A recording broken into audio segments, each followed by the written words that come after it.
We're changing our approach to engineering and working smarter. We're exploring new technology and innovation to make us more efficient and more effective at what we do. Instead of traditional methods, static frequency converters will save Network Rail over £500 million throughout the course of this project.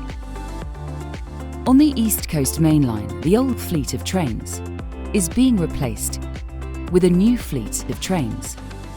They'll be longer, cleaner, greener, and much more frequent. But we need to boost the power supply to run them.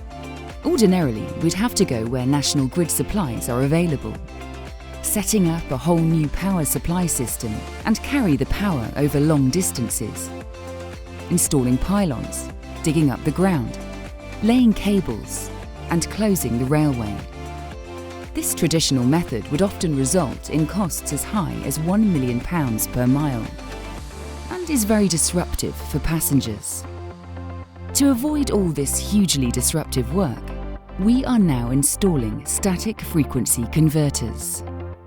This innovative new technology sits separately from the railway and plugs in to existing power cables, the same cables used to power lights and TV at home.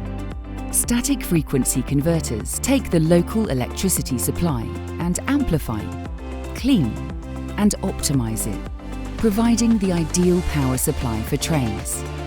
And they do this without disturbing the local power supply. They're an innovative way to make the most of the existing infrastructure. They're cleaner, greener, and much cheaper and quicker to install, which saves the taxpayer money and means less disruption to passengers.